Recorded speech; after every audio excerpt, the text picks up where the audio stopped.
அல்லேலூயா, அல்லேலூயா.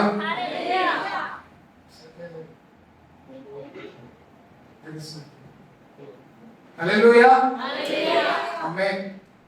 எத்தனை பேர் அவருடைய பிரசன்னத்துல சிறைகள் நாங்கள் பார்த்தீங்க? ஆமென். சில சமயம் நம்ம கேள்விப்பட்டிருக்கோம் இல்லையா, கழுகு தன் குஞ்சுகளை சிறகின் மேலே சுமந்து கொண்டு பறக்கும் அப்படின்னு சொல்லிட்டு யாராவது பார்த்துருக்கீங்களாங்க?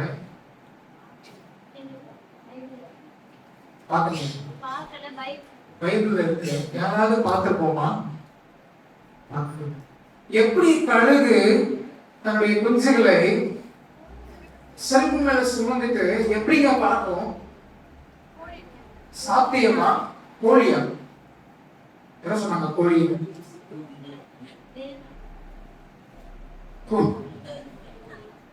காதல விழுந்துச்சு. கோழி சேர்த்து அணைச்சிக்குது தன்னுடைய குஞ்சுகளை அப்படின்னு சொல்லிட்டு தெரியும். கழுகு தன்னுடைய குஞ்சுகளை சிறகின் மேல் சுமந்து பறப்பது போல, சுமந்து செல்வதை போல ஆண்டவர் நம்மை சுமந்து செல்கிறார் அப்படின்னு சொல்லிட்டு ஆண்டவர் இஸ்ரவேல் ஜனங்களை குறித்து பேசுகிறார். எல்லாரும் கவனிக்கலாம். திரும்பவும் கேட்கிறேன், இது சாத்தியமா? கழுகு குஞ்சுகளை சுமந்து பறக்க முடியுமா? பறந்து போகுது கழுகு. சரி, அது தன்னுடைய குஞ்சுகளை தூக்கி மேல போட்டுக்க முடியும்னு வச்சுக்கோங்க. கழுகு ரொம்ப மேல பறக்கக்கூடிய, உயரே உயரே பறக்கக்கூடிய ஒரு பறவை. எப்படியோ ஒரு வகையில தன்னுடைய குஞ்சுகளை தூக்கி தன்னுடைய சிறகு மேல வைக்க முயற்சி பண்ணலாம். முடியுமா?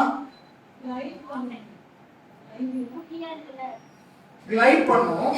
அதாவது சிறகை அடிக்காம அதால கிளைட் பண்ணியே அந்த காற்றுல இருக்கிற பிரஷர் இருக்கு இல்லைங்களா, காற்றுல இருக்கிற அழுத்தத்தை பயன்படுத்தி கொண்டு, காற்றழுத்தம் ஒரு இடத்துல அதிகமா இருக்கும், கம்மியா இருக்கும், அதை பொறுத்து காற்று பரவுது இல்லையா, காற்று மூவ் ஆகுது இல்லையா, அதை பேஸ் பண்ணிட்டு என்ன பண்ணுமா, அந்த ஏர் கரண்ட்ஸ் சொல்லுவாங்க இங்கிலீஷ்ல, அது அப்படியே கிளைட் பண்ணிட்டு போவோம்.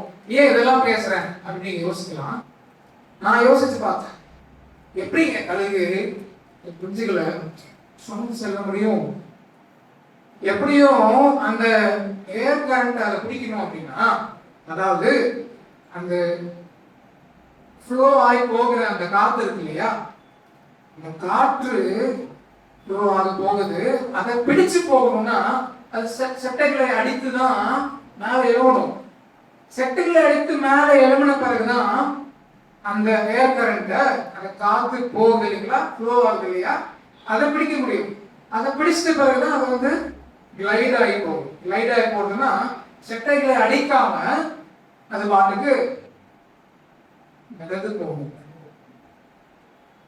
அந்த சூழ்நிலையில செட்டைகளை அடிக்கணும் இல்லையா, கீழே இருந்து மேலே எழும்புறதுக்கு, எப்படி குஞ்சுகளை சிறகு மேல கழுகு சுமந்து செல்லும்?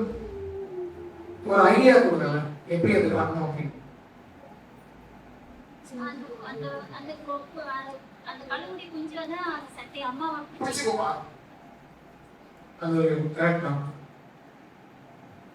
குரங்கு அம்மாவை பிடிச்சிக்கிட்டு இல்லையா, காலை போறப்போ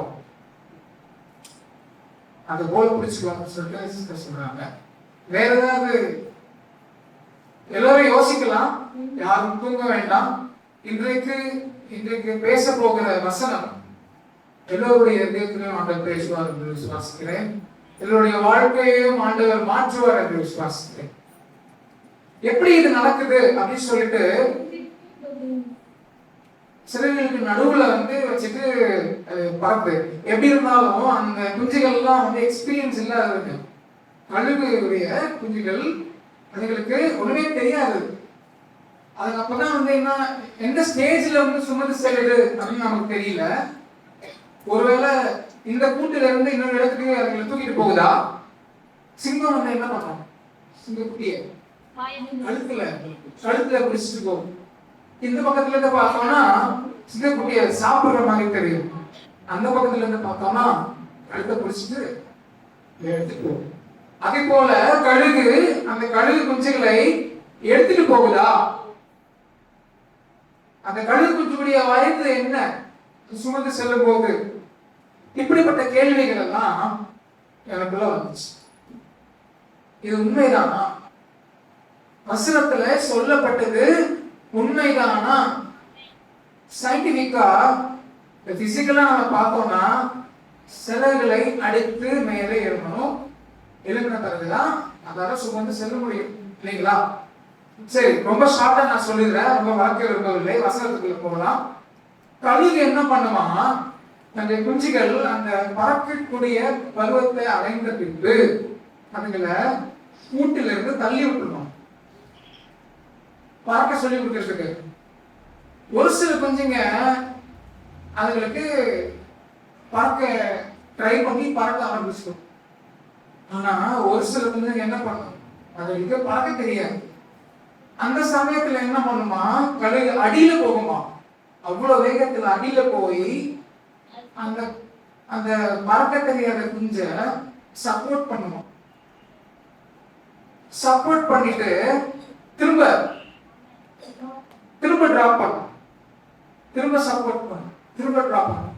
இந்த மாதிரி வைல்ட் லைஃப் போட்டோகிராஃபர்ஸ் இருக்காங்க இல்லையா, பேர்ட் வாட்சர்ஸ் சொல்லுவாங்க. பறவைகளை வந்து போய் பார்க்கறது அவங்களுக்கு வந்து ஒரு ஹாபி. அப்படி பார்க்கிறவங்க மானிட்டர் பண்றவங்க ரெக்கார்ட் பண்றாங்க. இதுதான் ஆண்டவர் சொல்றாரு. ஆண்டவர் கழுகு குஞ்ச கழுகு எப்படி பறக்க வைக்க நினைக்கிறதோ அதே போல நம்மையும் பறக்க வைக்க நினைக்கிறார். என்னுடைய ஆத்மா இந்த மண்ணோடு ஒட்டி கொண்டிருக்கிறதுன்னு சொல்லிட்டு சங்கீதக்காரன் சொல்றான். மண்ணோடு ஒட்டி கொண்டிராமல் பறக்க வைக்க ஆண்டவர் என்ன பண்றாரு, முதல்ல தள்ளி விட்டுறாரு. அதுக்கப்புறம் என்ன பண்றாரு, சுமந்து செல்கிறார். ஆமென். இந்த ஒரு விஷயத்தை நம்ம மைண்ட்ல வச்சுட்டு நம்முடைய வசனத்துக்கு நேராக கடந்து செல்வோம். நம்ம வந்து இந்த பாட்டு பாடுறதுனால நான் இதை பத்தி பேசலாம் அப்படின்னு சொல்லிட்டு தெரிஞ்ச விஷயத்தை சொல்லலாம்னு சொல்லிட்டு வந்தேன். இதை எப்படி நான் கனெக்ட் பண்றேன்றத கடைசியில பார்ப்போம். இன்றைக்கு நாம் தியானிக்க இருக்கிற வேத பகுதி நியாயாதிபதிகள் 13வது அதிகாரம் எடுத்துக்கொள்ளலாம், படிக்க வேண்டாம். 13வது அதிகாரத்திலிருந்து 16வது அதிகாரத்தில் உள்ள நிகழ்வுகளை நாம் இன்றைக்கு தியானிக்கலாம். இன்றைய செய்தியின் தலைப்பு என்ன அப்படின்னு கேட்டீங்கன்னா, நீங்க வேத பகுதி எடுத்துட்டீங்க, ஒரு தலைப்பு கொடுக்கலாம். நீங்களே உங்களுக்கு தெரியும், நியாயாதிபதிகள் 13வது அதிகாரம் முதல் வசனத்தை படிச்சீங்கன்னா என்ன சொல்றது?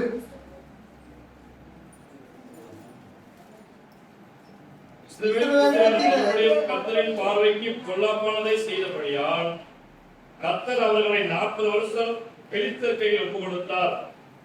ஆமென். நீங்க என்ன பண்றாங்க? இஸ்ரவேல் ஜனங்கள்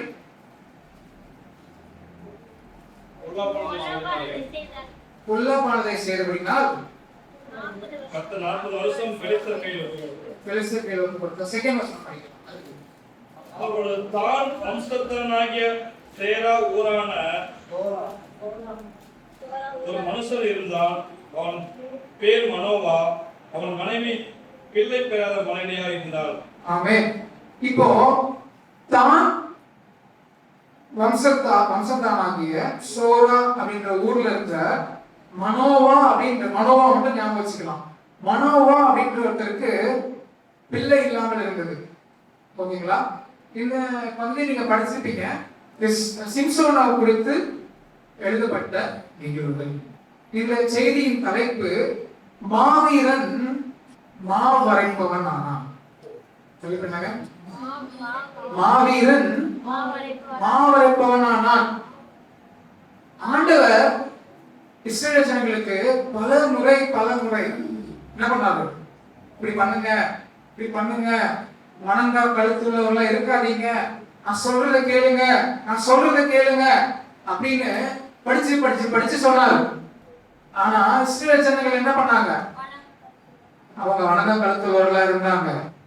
நான் கும்பிடவே மாட்டேனே, தலையில குட்டினா கூட நான் அப்படிதான் இருப்பேன், நான் மாறவே மாட்டேன், என்னுடைய ஜென்ம சுபாவம், என்னுடைய சுயம், என்னுடைய செல்ஃப் மாறவே மாறாது அப்படின்னு சொல்லிட்டு இஸ்ரவேல் ஜனங்கள் இருந்ததுனால ஆண்டவர் என்ன பண்ணாரு, 40 வருஷம் அவர்களை பெலிஸ்தியர்களுடைய கையில ஒப்பு கொடுத்துட்டாரு.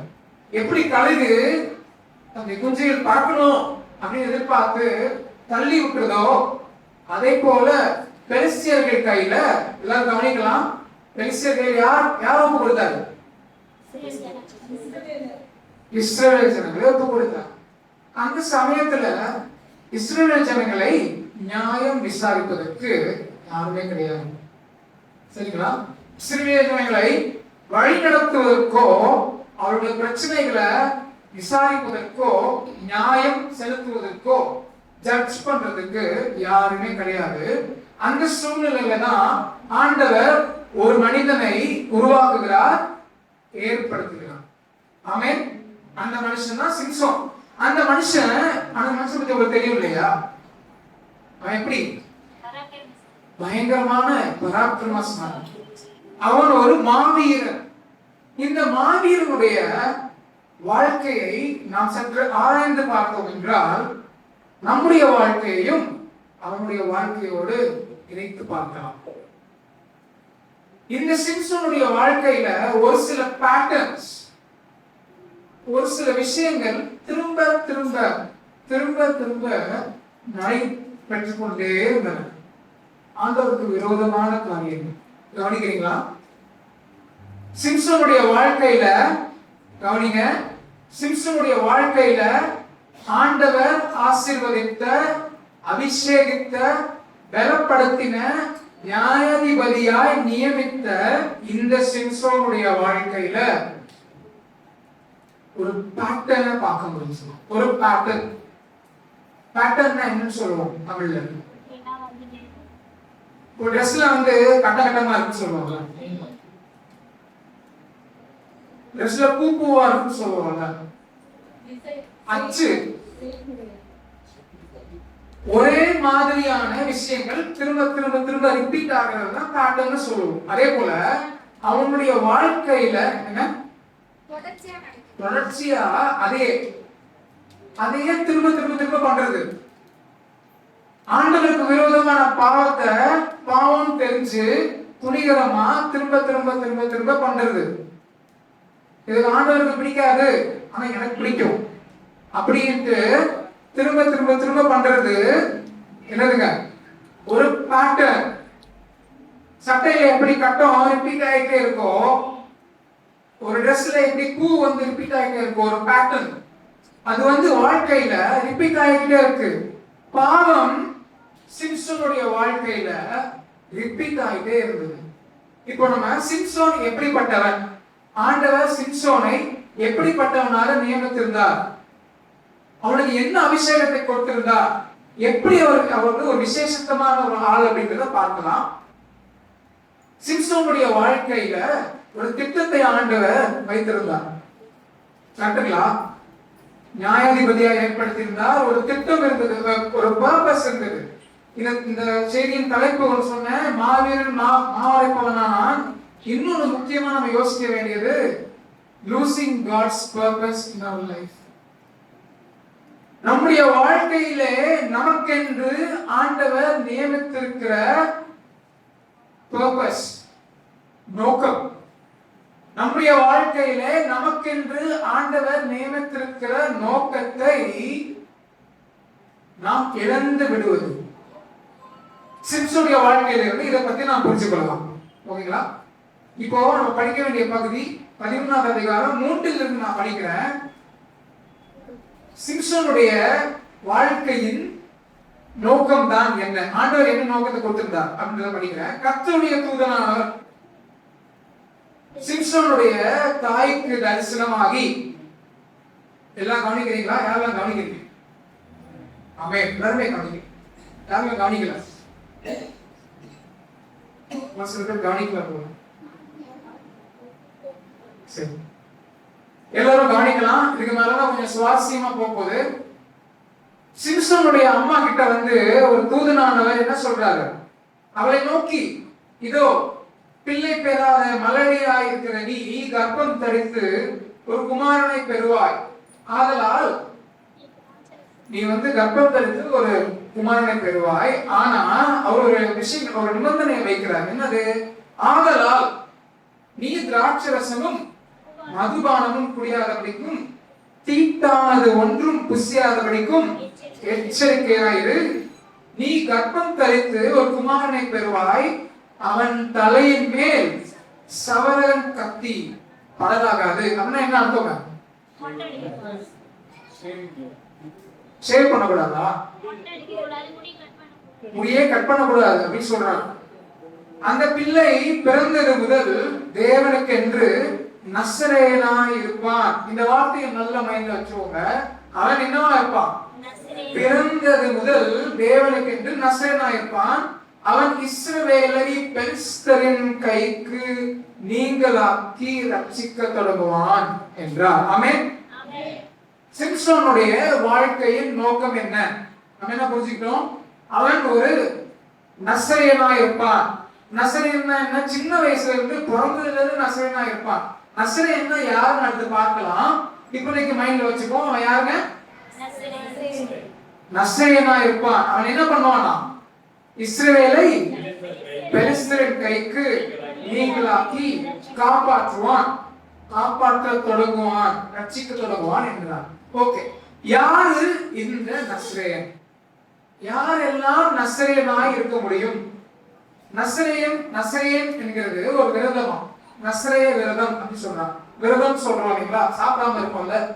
அதே போல ஆண்டவருக்கென்று தன்னுடைய நேரத்தை ஆண்டவருக்கென்று படைத்து ஒரு சில காலங்கள் ஒரு சில விஷயங்களை செய்யாமல் சாப்பிடாமல் இருப்பது விரதம் அப்படின்னு சொல்றோம் இல்லையா? அதே போல நசரேய விரதம் அப்படின்னு சொல்லிட்டு இஸ்ரவேல் ஜனங்களுக்கு ஆண்டவர் நியமித்திருந்தார். அது என்ன அப்படின்னு சொல்லி பார்க்கலாங்களா? அது என்னன்னு புரிஞ்சாதான் சிம்சோனுடைய வாழ்க்கையில கவனிக்கலாம். சிம்சோனுடைய வாழ்க்கையில ஒரு pattern of sin, pattern of sinning, ஒரு வகையான திரும்ப திரும்ப செய்யப்படுகிற பாவம் எப்படி இந்த நசரேய விரதத்தை அபத்தமாக்கினது, எப்படி சிம்சோன் ஆண்டவருக்கு விரோதமாக தனக்கு கொடுக்கப்பட்ட அந்த அதிசயமான பலனை, அந்த ஒரு விசேஷித்தமான ஒரு கிருபையை எப்படி அவன் வந்து துச்சமாக நினைத்தான், தன்னுடைய வாழ்க்கையை எப்படி அவன் கெடுத்து போட்டான் அப்படின்னு சொல்லிட்டு புரியும். நசரேயன் அப்படின்னா யாரு? என்னாகமம் 6வது அதிகாரம் 1 to 8 வசனம் வரைக்கும் எல்லாரும் என் கூட இருக்கிறீங்களா? புரியுதா? இதற்கு என்ன பார்த்தோம்? நசரேய விரதம் என்ன பார்த்தோம்? அதுக்கு முன்னாடி 40 வருஷம். ஆமா, வேற என்ன பார்த்தோம்? கர்த்தர் தரிசனமாகிறார். இதுவரைக்கும் பார்த்த விஷயம் என்னன்னா, நம்முடைய வாழ்க்கையில சிம்சோனுடைய வாழ்க்கையில காணப்படுகிறதை போல ஒரு பேட்டர்ன் ரிப்பீட் பண்ற, திரும்ப திரும்ப செய்யப்படுகிற துணிகரமான பாவங்கள் இருக்கலாம். ஆண்டவர் எப்படி சிம்சோனை அழைத்தார், அவன் எப்படி வாழ்ந்தான், எப்படி தன்னுடைய ஆசீர்வாதத்தை துச்சமாக நினைத்தான் அப்படின்றத பத்தி தான் பார்க்க போறோம். இப்போ நசரேயன் என்றால் யார் அப்படின்றத பார்ப்போம். என்னாகமம் 6வது அதிகாரம் 1 to 8 நான் படிக்கிறேன். கர்த்தர் மோசேயை நோக்கி, கவனிக்கிறீங்களா? கர்த்தர் மோசேயை நோக்கி, நீ இஸ்ரவேல் புத்திரரோட சொல்ல வேண்டியது என்னவென்றால், புருஷனாகிலும் ஸ்திரீயாகிலும் கர்த்தருக்கு என்று விரதம் பண்ணிக்கொண்டவர்களாய் இருக்கும்படிக்கு நசரேய விரதமாகிய ஒரு விசேஷித்த பொருத்தனையை பண்ணினால். யாரு பண்ணலாம்? ஸ்திரீகளும் பண்ணலாம், ஆண்களும் பண்ணலாம். அந்த தூதன் சிம்சோனுடைய அம்மா கிட்ட வந்து சொல்றாரு இல்லையா, நீ வந்து திராட்சரசம் மதுபானம் குடிக்க கூடாது அப்படின்னு சொல்லும் போது என்ன அவர் சொல்றாருன்னா, பிள்ளை பெறுகிற வரைக்கும் நீ வந்து நசரேய விரதத்தில் இருக்கிறாய், அவங்க அம்மாவுக்கு நசரேய விரதத்தில் இருக்கிறாய் சொல்லிட்டு மீன் பண்ற வகையில தான் என்ன பண்றாரு?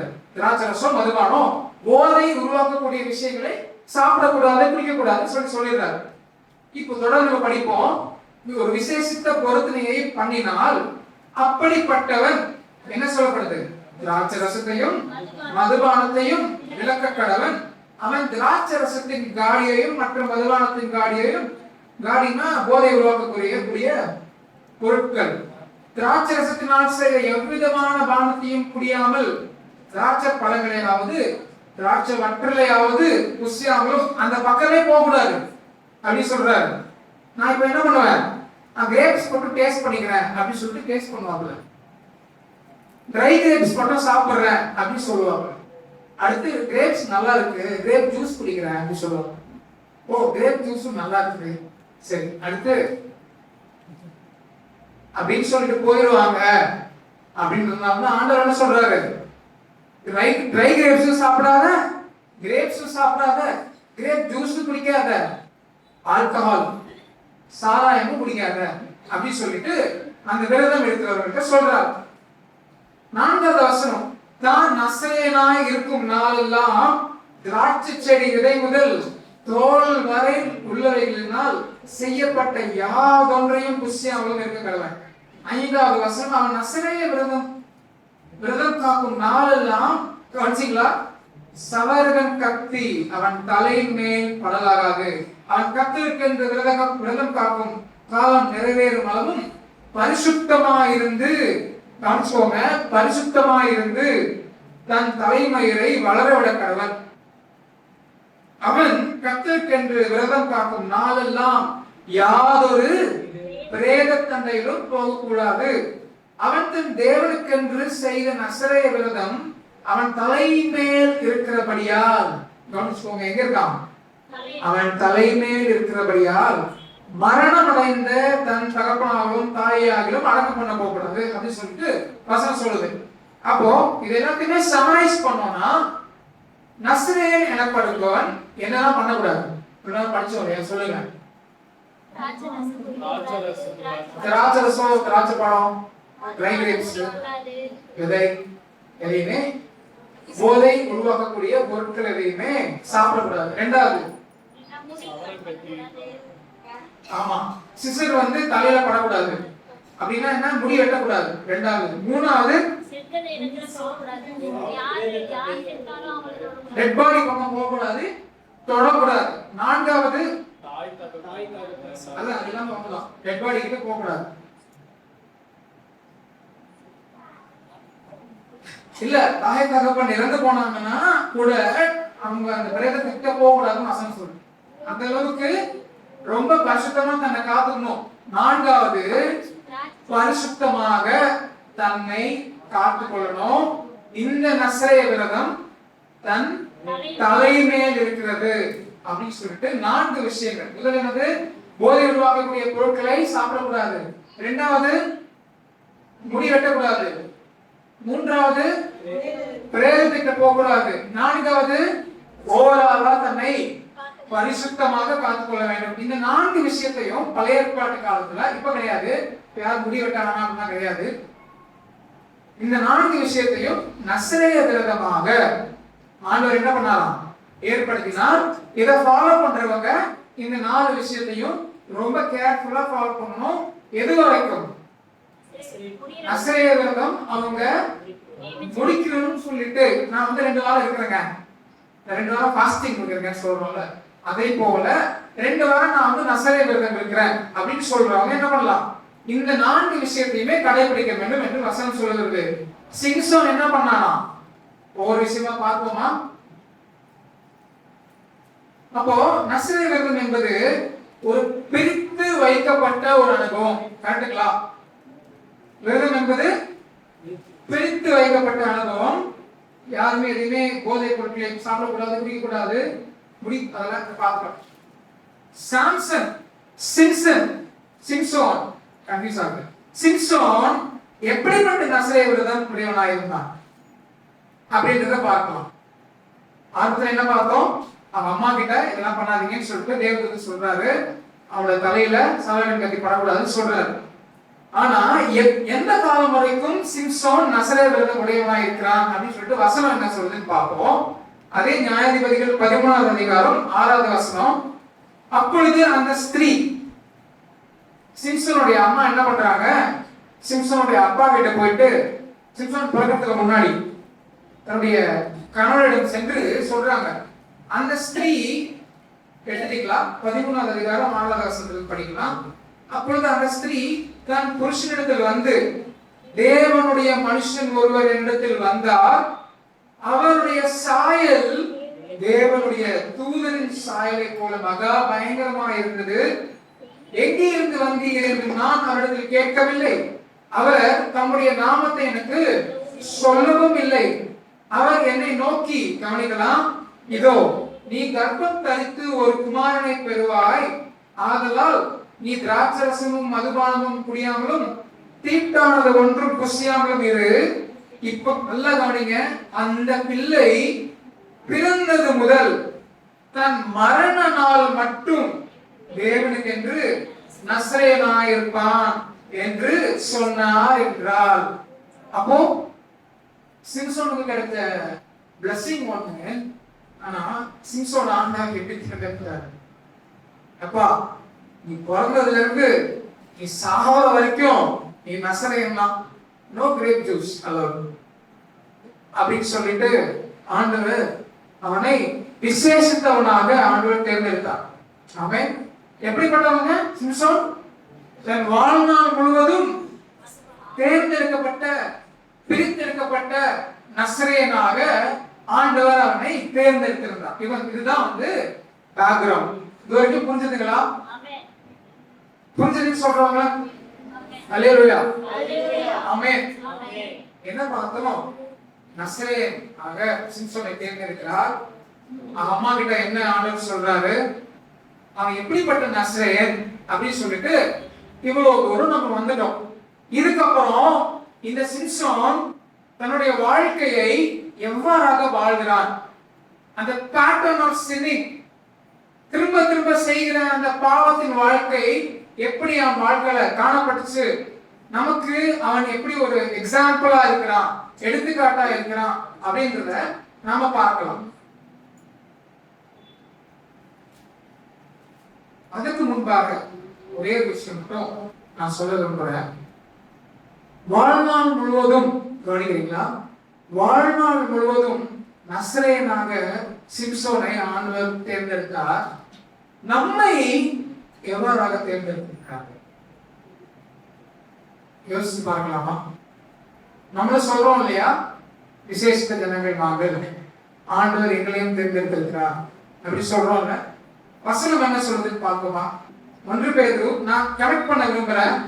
எப்படி சிம்சோனை தேர்ந்தெடுத்தா புதிய ஏற்பாடு காலத்துல நம்ம எப்படி தேர்ந்தெடுத்திருக்கிறார் ஆண்டவர் அப்படின்றத நாம் பார்க்கலாம். 1 பேதுரு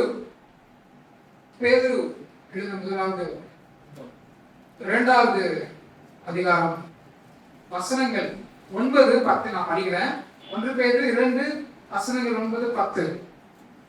நீங்களோ, கவனிக்கிறீங்களா, நாம் எப்படி நம்மை ஆண்டவர் தேர்ந்தெடுத்திருக்கிறார் அப்படின்ற வசனம் தான் இது.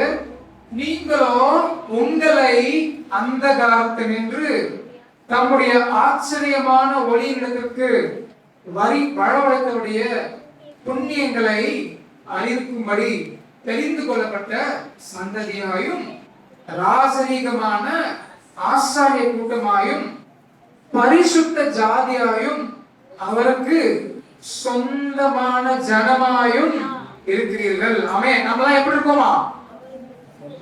ஆண்டவருக்கு சொந்தமான ஜனம். சிம்சோனை போல அல்ல. நாம் எப்படிப்பட்ட நியாயாதிபதியா இருக்கிற சிம்சோனை போல அல்ல.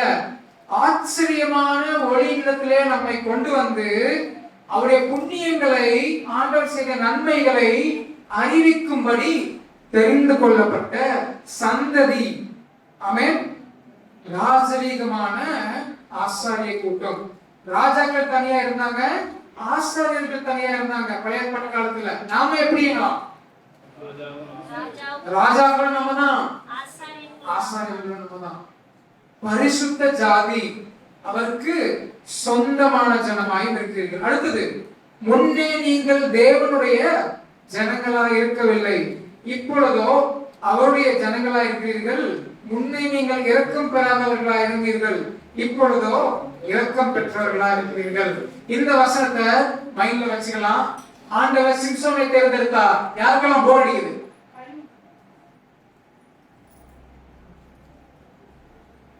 ஒரு சில பேர் கை தூக்குறாங்க. தப்பு இப்பதான் நான் கேள்வி கேட்பேன், நானும் கை தூக்கிடுவேன். அல்லேலூயா. சிம்சோனை ஆண்டவர் தேர்ந்தெடுத்ததை போல நம்மையும் ஆண்டவர் தேர்ந்தெடுத்திருக்கிறார். ஆமென். நாம் அனைவரும் விசேஷித்தவர்கள். ஆமென். We are all chosen people. Select பண்ணி ஆண்டவர் கொண்டு வந்து சேர்த்திருக்கிறார். ஆமென். நான் வந்து தகுதியற்றவன், நான் வந்து எங்கேயோ இருக்கிறேன், நான் ஒரு மூலையில இருக்கிறேன் இந்த உலகத்துல, நான் ஒரு சின்ன புள்ளியா இருக்கிறேன், எனக்கு ஒண்ணுமே இல்ல, எனக்கு ஞானம் இல்ல, புத்தி இல்ல அப்படின்னு சொல்லிட்டு நீங்க நினைக்காதீங்க.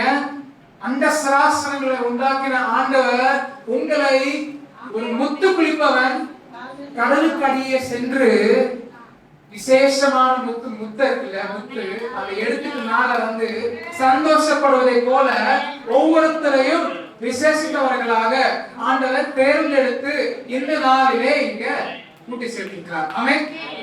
அதனால என்ன நாங்க டிஸ்டிங்கிஷ் பண்ண பிரிச்சு காண்பிக்க விரும்புறேன் அப்படின்னா, சிம்சோனை தேர்ந்தெடுத்தார், அதே போல நாம் அனைவரையும் ஒவ்வொருத்தரையும் பெயர் சொல்லி ஆண்டவர் தேர்ந்தெடுத்திருக்கிறார். ஆமென். நாமும் சிம்சோனை போல விசேஷித்தவர்கள் தான். நமக்கு அவனை போல ஸ்ட்ரென்த் கிடையாது, ஆனா பரிசுத்த ஆவியானவர் அவனுக்குள்ள இருக்கிறது போல நமக்குள்ளும் இருக்கிறார். ஆமென். அடுத்தது முக்கியமான பகுதி, சிம்சோனுடைய வாழ்க்கையில காணப்பட்ட திரும்ப திரும்ப திரும்ப செய்யப்படுகிற விழுவதற்கு ஏதுவாக இருந்த நிகழ்வுகள், பாவங்கள். இதை பத்தி பார்க்கலாங்களா? நஸ்ரேயன் எனப்படுபவன் 4 விஷயங்களை கடைபிடிக்க வேண்டும். என்னென்ன சொல்லுங்க பாப்போம். போதை பொருள் சாப்பிடக்கூடாது. 2வது முடி வெட்டக்கூடாது. 3வது டெட் பாடி கிட்ட போகக்கூடாது, தொடக்கூடாது. 4வது தன்னை பரிசுத்தமாக காத்துக் கொள்ள வேண்டும். ஏன்னா விசேஷித்தவன், தேர்ந்தெடுக்கப்பட்டவன். அப்போ சிம்சோன் படிப்படியாக என்ன பண்ணான் அப்படின்றத பார்ப்போமா? முதலாவது, அவன் ஒரு பெலிஸ்திய ஸ்திரீயை மனம் முடிக்க நினைத்தான். படிக்கலாங்களா? ரொம்ப இன்ட்ரெஸ்டிங்கான ஒரு விஷயம். நியாயாதிபதிகள் 14வது அதிகாரம் 1 வசனத்துல இருந்து நான் படிக்கிறேன். எல்லாரும் கவனம் செலுத்தலாம். இப்பதான் வந்து செய்தி ஆரம்பமாகிறது. இப்பதான் செய்தி ஆரம்பமாகும். பயப்படாம இன்னும் ஒரு 15 மினிட்ஸ்ல 20 மினிட்ஸ் முடிச்சு நிறைய இருக்கு. பரவாயில்ல. யாரெல்லாம் உற்சாகமா இல்ல? யாரெல்லாம் உற்சாகமா இருந்தீங்க? ஹல்லேலூயா. சரி, என்ன பண்ணாங்க சிம்சோனுக்கு வந்து கல்யாணம் ஆகிற வயசு ஆயிடுச்சு. வந்துட்டான். பயங்கர ஸ்ட்ராங்கா இருக்கான், பயங்கரமான பாடி பில்டரா இருக்கான். அவனுக்கு வந்து நான் கல்யாணம் பண்ணிக்கணும் அப்படின்னு சொல்லிட்டு ஒரு ஆசை வந்துருச்சு. அவன் என்ன பண்றான், தன்னுடைய மக்களுக்குள்ள போய் பெண் பார்க்காமல் அவன் கண்ணு எங்க போகுது? தீனாள் போல. பாட்டி சொன்னாங்க, தீனாள் வந்து ஊர் சுத்த போனாள் அப்படின்னு சொல்லுவாங்க. அதே போல அவன் என்ன பண்றான், பார்க்கிறான். அந்த பொண்ணு அழகா இருக்கு, இல்ல இந்த பொண்ணு அழகா இருக்கு, இல்ல இல்ல இல்ல அந்த பொண்ணு தான் கரெக்டா இருக்கு, அந்த பையன் நல்லா இருக்கானே, பயங்கர ஸ்டைலா இருக்கான், அப்பா பைக்கு பாரு.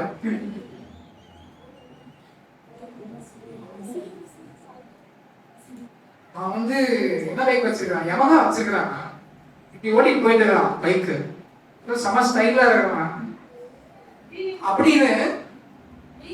ஓ, வீலிங் வேற பண்றான் அந்த பையன். இந்த பையன் இன்னும் பயங்கரமா வீலிங் பண்றான். அப்படி சிம்சோன் என்ன பண்றான், அவங்க அப்பா அம்மா போய் சொல்றான், எனக்கு அந்த பொண்ணு தான் பிடிச்சிருக்கு. என்ன சொல்றான்?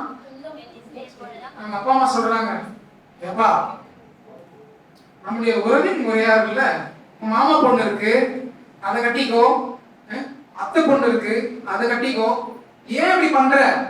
இல்ல இல்ல, என்னுடைய பார்வைக்கு சரியா இருக்கிறான், அப்படின்னு சொல்றோம். படிப்போமா? நியாயாதிபதிகள் 14வது அதிகாரம் 1 நான் படிக்கிறேன் வேகமாக.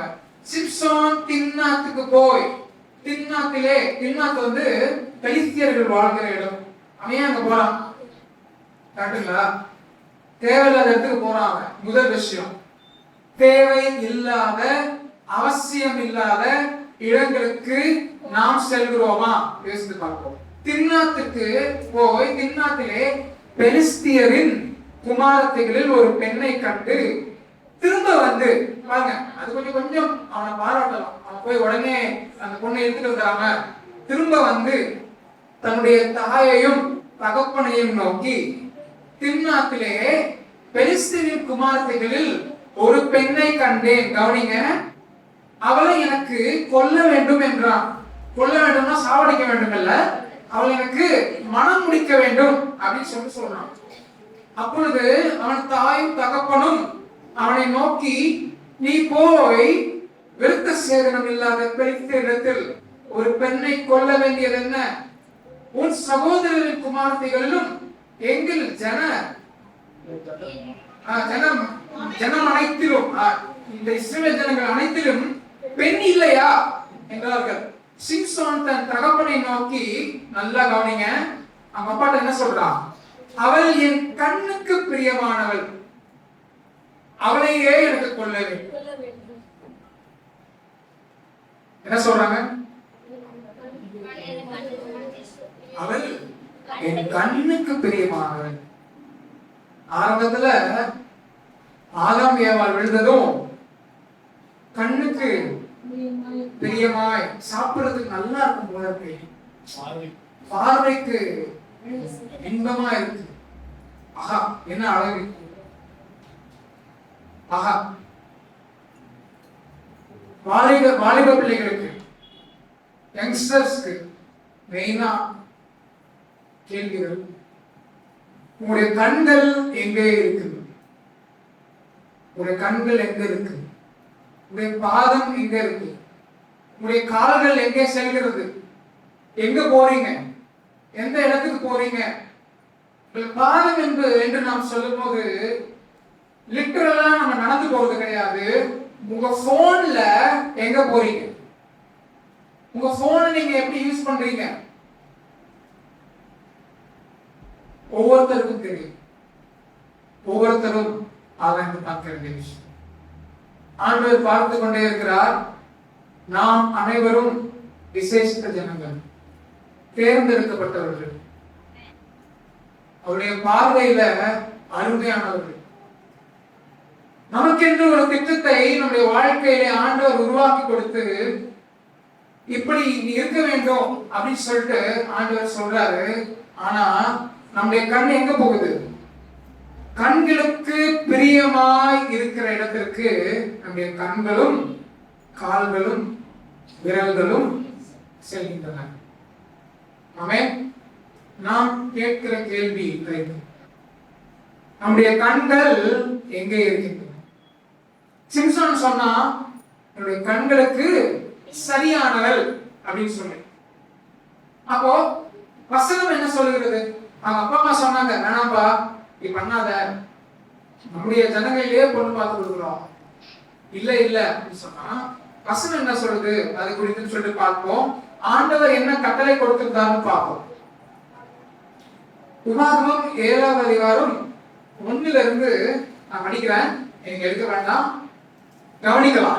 நீ சுதந்திரிக்க, இஸ்ரவேல் ஜனங்களை பார்த்து சொல்றாரு, நீ சுதந்திரிக்க போகிற தேசத்திலே உன் தேவனாகிய கர்த்தர் உன்னை பிரவேசிக்க பண்ணி, உன்னை பார்க்கிலும் ஜனம் பெருத்த ஜாதியாகிய ஏத்தியர், கிர்காசியர், எமோரியர், கானானியர், பெரிசியர், ஏவியர், எபூசியர் என்னும் 7 பலத்த ஜாதிகளை உனக்கு முன்பாக துரத்தி, கவனிக்கிறீங்களா?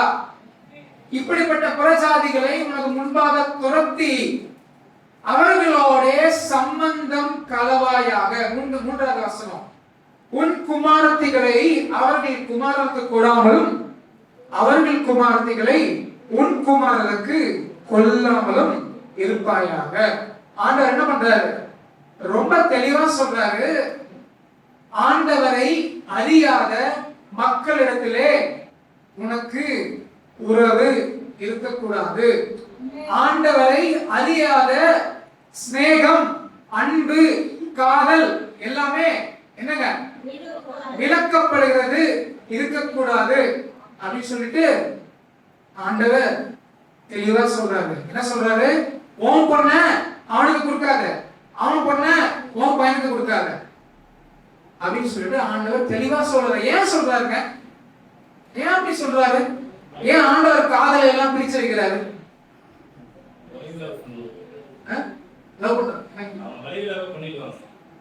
ஆமா, அடுத்த வசனம் தெளிவா சொல்லுது, என்னை பின்பற்றாமல், 4வது வசனம், என்னை பின்பற்றாமல் அந்நிய தேவர்களை சேவிக்கும்படி அவர்கள் உன் குமாரரை விலக பண்ணுவார்கள், அப்பொழுது கர்த்தருடைய கோபம் உங்கள் மேல் மூண்டு உங்களை சீக்கிரத்திலே அழிக்கும். அப்போ சிம்சோன் விசேஷத்தவன், தேர்ந்தெடுக்கப்பட்டவன், இஸ்ரவேல் ஜனங்களை பெலிஸ்தியர் கையிலிருந்து விடுவிக்க ஆண்டவர் ஏற்படுத்தின விசேஷமான ஒரு பலசாலியான மாவீரன்.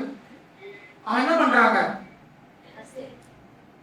என் பார்வைக்கு சரியா இருக்கிற பெண்மணியை நான் மணக்க விரும்புகிறேன் சொல்லிட்டு ஆண்டவர் சொன்ன முதல் விஷயம், தன்னை பரிசுத்தமா காத்து கொள்ள வேண்டிய இடத்துல இருக்க வேண்டிய அவன் பெலிஸ்தியர் இடத்துல போய் என்ன பண்றான்? பெண் கொள்ள முயற்சி பண்றான். அது பெரிய டிசாஸ்டர் ஆயிடுது. நீங்க படிச்சு பாருங்க, அது ஒழுங்காவே நடக்கல. அவன் கட்டிக்க நினைக்கிற பொண்ணை வேற ஒருத்தருக்கு கட்டி கொடுத்துறாங்க. அதெல்லாம் நீங்க படிச்சு பார்க்கலாம். ஒரு பெரிய ஒரு என்ன சொல்றது, குளறுபடி, ஒரு பெரிய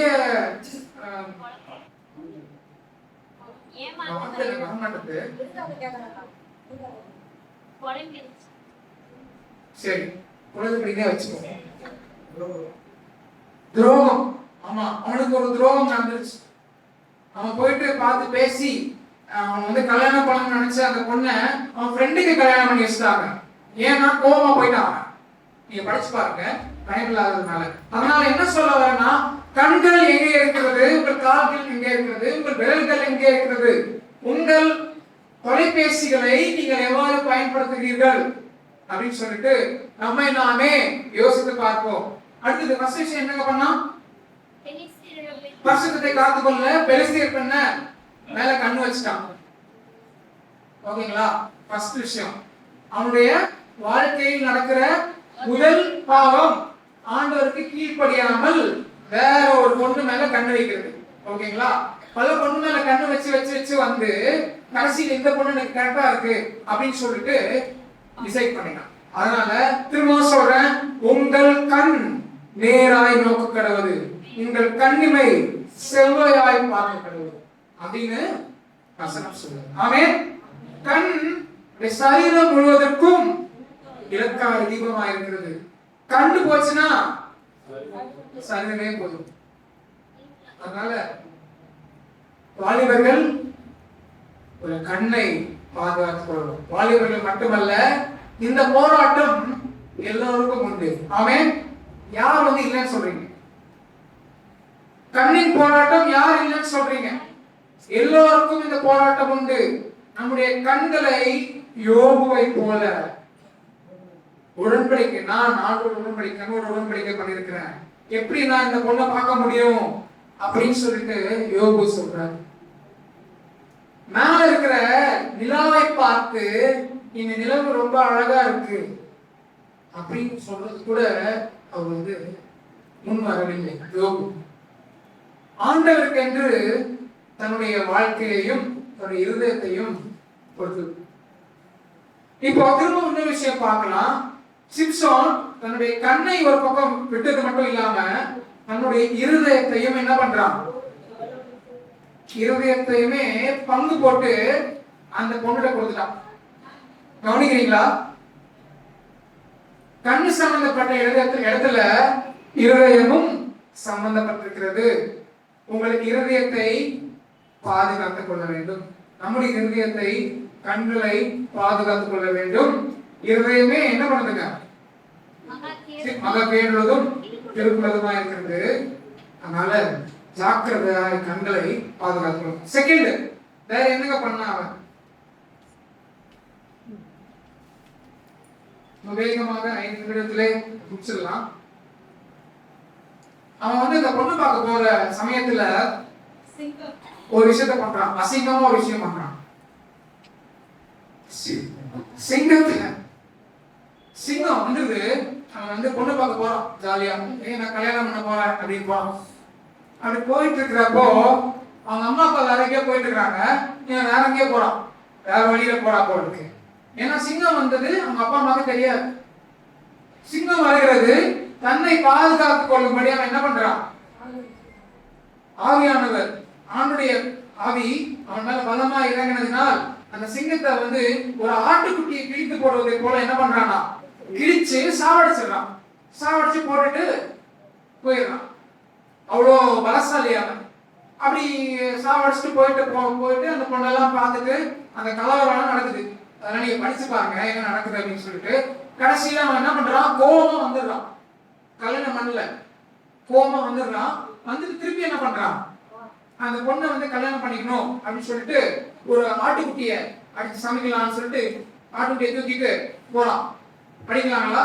வேகமாக படிக்கலாம். 14வது அதிகாரம் 5வது வசனத்திலே. அப்படியே சிம்சோனும் அவன் தாயும் தகப்பனும் திம்னாத்துக்கு போக புறப்பட்டார்கள். அவர்கள் திம்னாத் ஊர் திராட்சை தோட்டங்கள் மட்டும் வந்தபோது இதோ கெர்ச்சிக்கிற பாலசிங்கம் ஒன்று அவனுக்கு எதிராக வந்தது. கவனிங்க. அப்பொழுது கர்த்தருடைய ஆவி அவன் மேல் பலமாய் இறங்கினதினால் அவன் தன் கையில் ஒன்றும் இல்லாதிருந்தும், கையில ஒண்ணுமே இல்ல, கத்தி வச்சிருக்கல, ஒண்ணு வச்சிருக்கல, அதை ஒரு ஆட்டுக்குட்டியை கிழித்து போடுகிறது போல கிழித்து போட்டான். ஆனாலும் தான் செய்ததை அவன் தன் தாய் தகப்பனுக்கு அறிவிக்கவில்லை. தொடர்ந்து 7வது வசனம். அவன் போய் அந்த பெண்ணோட பேசினான். அவள் சிம்சோனின் கண்ணுக்கு திரும்ப வந்தாங்க, பிரியமாய் இருந்தாள். அடுத்தது சில நாளைக்கு பின்பு 8வது வசனம். அவன் அவளை விவாகம் பண்ண திரும்ப வரான். திரும்பி வரப்போ சிங்கத்தின் உடலை பார்க்கிறதற்கு வாங்க. அன்னைக்கு நான் சாவடிச்சு போட்டனே, அந்த சிங்கம் எப்படி இருக்கு அப்படின்னு சொல்லிட்டு பார்க்கிறதற்கு அவன் போறான். பார்க்கிறதற்கு அவனுக்கு தெரியும் இல்லைங்களா, அவன் யாருங்க? அவன் நஸ்ரேயன். அவன் நஸ்ரேய விரதம் உடையவன், நியாயம் இருக்கிறவன், பசுக்களை காத்துக்கொள்ள வேண்டிய இருக்கிறவன். அவன் என்ன பண்றான், பிரேத பக்கம் போறான். இதெல்லாம் அவனுக்கு தெரியும். அவங்க அம்மா அப்பா அப்படிதான் வளர்த்துக்கிறாங்க, அவங்க அம்மாவே அப்படிதான் இருந்திருக்காங்க இல்லைங்களா. அவங்க கன்சீவ் ஆகும்போது அவங்க திராட்சரசம் குடிக்கல, டெட் பாடி தொடல, எதுவுமே பண்ணல, அப்படிதான் அவனை வளர்த்தாங்க. அவன் என்ன பண்றான், சில நாட்களுக்கு பின்பு அவளை விவாகம் பண்ண திரும்பி சிங்கத்தின் உடலை பார்ப்பதற்கு தப்பு. 2வது தப்பு, வழி விலகி. பாருங்க, தெளிவா போட்டிருக்கு, வழி விலகி போனா இதோ சிங்கத்தின் உடலுக்குள்ளே தேனி கூட்டமும் தேனும் இருந்தது. இன்னொரு 5-10 நிமிடங்கள்.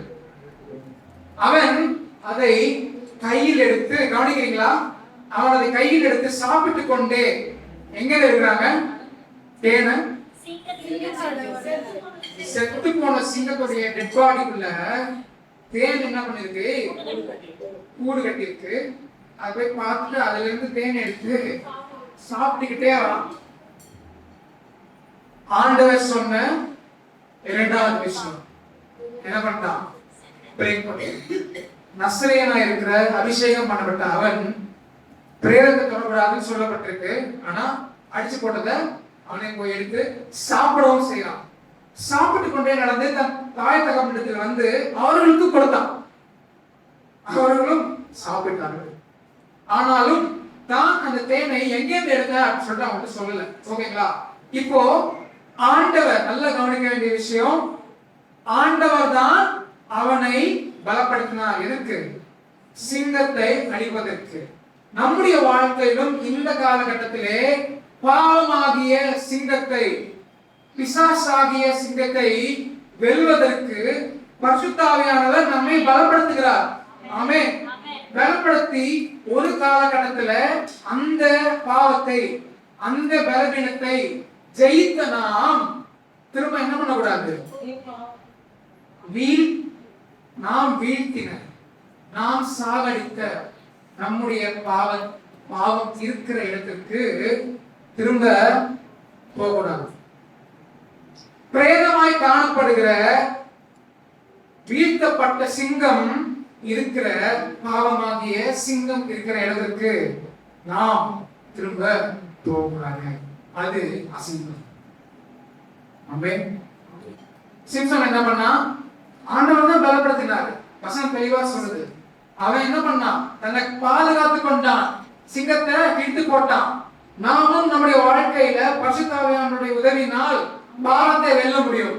ஆனால் ஆமென், ஆனால் திரும்பவும் அந்த பாவம், அந்த பிரேதம் இருக்கிற இடத்திற்கு நாம் போகணும். ஆமென். சிம்சோனை போல நாம் இல்லாமல் வீழ்த்தப்பட்ட பாவத்துக்கு பக்கத்துல போகாம நம்மை நாம் பாதுகாத்துக் கொள்ளணும். ஆமென். இரண்டாவது என்ன பண்ணிட்டான்? பிரேத பக்கத்துல போயிட்டான். தான் தான் ஜெயிச்சான், ஆனா திரும்ப வீழ்ந்துட்டான். ஆமென். அடுத்தது சிம்சோன் உடைத்து போட்ட தன்னுடைய நஸ்ரேயர் விரதம் எப்படி உடைத்து போட்டான் அப்படின்னு பார்க்கலாம். நியாயாதிபதிகள் 14வது அதிகாரம் 5 நிமிடம் 14வது அதிகாரம் 10வது வசனம். அதாவது படிக்கிறேன், கவனிங்க, எல்லாரும் கவனிக்கலாம். முக்கியமான விஷயம் அது. அவன் தகப்பன் அந்த பெண் இருக்கும் இடத்தில், எந்த பொண்ணுங்க? பெலிஸ்திய பெண். ஆமென். யாரெல்லாம் தூங்குறீங்க? அல்லேலூயா. சரி, நிறைய கேள்வி கேட்கிறேன், மன்னிச்சுக்கோங்க. ரொம்ப முக்கியமான விஷயம். நியாயாதிபதிகள் 14வது அதிகாரம் 10வது வசனம் படிக்கலாம். யாராவது படிக்கிறீங்களா? ஓகே, நானே படிக்கிறேன். அவன் தகப்பன் அந்த பெண் இருக்கும் இடத்தில் போன போது சிம்சோன் அங்கே விருந்து செய்தான். என்ன பண்ணாங்க? விருந்து செய்தான். யாருக்கு மத்தியில? எங்க? அந்த ஊரு பேர் என்ன? திம்னாத். திம்னாத் என்கிற பெலிஸ்திய பட்டணத்திலே பெலிஸ்தியர்களுக்கு மத்தியிலே என்ன பண்றானா? விருந்து செய்தான். என்ன சொல்லப்படுகிறது? வாலிபர் அப்படி செய்வது வழக்கம். என்ன பண்றான்? பேச்சுலர் பார்ட்டி கொடுக்குறான். ஆமாங்க, கல்யாணத்துக்கு முன்னாடி வாலிபர் அப்படி செய்வது வழக்கம் அப்படின்னு சொல்லிட்டு போட்டிருக்கு. எந்த வாலிபர்? பெலிஸ்திய வாலிபர். எங்க இருக்கிறான் அவன்? பெலிஸ்தியர்கள் இருக்கிற இடத்துல. தொடர்ந்து படிச்சீங்கன்னா அவனுக்கு வந்து ஃப்ரெண்ட்ஸ் இல்ல, அவன் ஆட்கள் இல்ல, இஸ்ரேல் ஜனங்கள் இல்ல அவன் கூட. அதனால அவர்கள் அவனை கண்டபோது, எவர்கள்? பெலிஸ்தியர்கள் அவனை கண்டபோது அவனோட கூட இருக்கும்படி 30 தோழரை அவனுக்கு கொண்டு வந்தார்கள். உங்களுடைய தோழர்கள் யார்? எங்கே நீங்கள் செல்லுகிறீர்கள்? யாருக்கு பார்ட்டி கொடுக்குறீங்க? யாருக்கு என்ன வாங்கி தரீங்க? உங்க காசை நீங்க எப்படி செலவு பண்றீங்க? இந்த மெசேஜ் வந்து மோஸ்ட்லி யங்ஸ்டர்ஸ் ஃபோக்கஸ் பண்ணி இருக்கு. அதனால உங்க காசை யாருக்கு செலவு பண்றீங்க? உங்களுடைய ஃப்ரெண்ட்ஸ் யாரு? உங்க போன்ல நிறைய ஃப்ரெண்ட்ஸ் வச்சிருக்கீங்களா? நிறைய கான்டாக்ட்ஸ் வச்சிருக்கீங்களா? Bye friends, girl friends. ஆண்டவர் நம்மை விசேஷத்தவர்களாக தேர்ந்தெடுத்துக்கிறார். ஆமென். அதனால இவன் என்ன பண்ணான்? பெலிஸ்தியர்கள் இருக்கிற இடத்துல போனது மட்டும் இல்லாம பெலிஸ்தியர்களுக்கு பேச்சுலர் பார்ட்டி வைக்கிறான். பேச்சுலர் பார்ட்டில என்ன நடக்கும்? எல்லாரும் குடிப்பாங்க. நஸ்ரேய விரதத்துல இரண்டாவது விஷயம் என்னங்க? குடிக்க கூடாது. முதல் விஷயம். இங்க என்ன பண்றான்? இரண்டாவதாக குடிக்க கூடாது, போதையான விஷயங்களை எடுத்துக்கொள்ள கூடாது அப்படின்னு ஆண்டவர் கட்டளையிட்டதை மீறி என்ன பண்றான்? தனக்கு கொடுக்கப்பட்ட விசேஷித்த பலத்தை, ஆசீர்வாதத்தை, நியாயாதிபதியாக ஆண்டவர் தேர்ந்தெடுப்பதை மறந்து தன்னுடைய சுய இச்சையை நிறைவேற்றிக் கொள்வதற்காக என்ன பண்றான்? பெலிஸ்தர் கிட்ட போயிட்டு பேச்சுலர் பார்ட்டி வைக்கிறான். அவனும் கண்டிப்பா குடிச்சிருக்கும். கரெக்டுங்களா? இரண்டாவது விஷயம், இரண்டாவது பேட்டர்ன். இதெல்லாம் எதுக்காக? ஒரு பொண்ணுக்காக.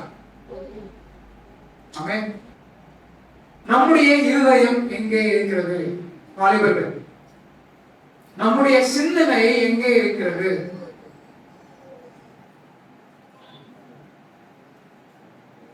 நம்முடைய இருதயம் வேறொருவர் இடத்துல இருக்கிறதா? நம்முடைய ஹார்ட் எங்க இருக்குதுங்க? இன்னொருத்தர் கையில இருக்குதா? யோசித்து பார்ப்போம்.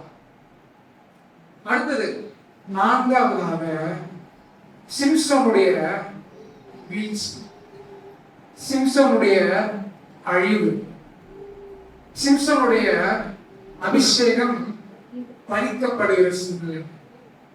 ரொம்ப கவலைக்கிடமான சூழ்நிலை. சிம்சனுடைய கதையை படிக்கும் போதெல்லாம் எனக்கு ரொம்ப மனசு கஷ்டமா இருக்கும். எப்படி இருக்க வேண்டிய ஒரு ஆளு,